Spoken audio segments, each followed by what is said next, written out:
Hi everyone, welcome back to Make Gaming Easy. In this video, I'll show you some quick and easy steps on how to install Rocket League. So without any further ado, let's get started. Let's start opening our browser on a device. Type Epic Game on the search bar. Click on the first link that appears from the result.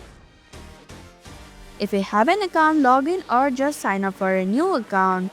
Then tap on the download button which is at the top right corner of the screen. Now wait for it to download. After the download is complete, open it up. Now click on install button. If you have an account, sign in or create a new account. Go to the search bar and type Rocket League. Here you have various seasons of Rocket League. Find the one that you want to play.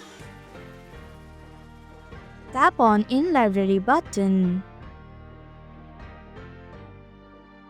Click on the Install button. Again tap on Install button. And that's how you can install Rocket League.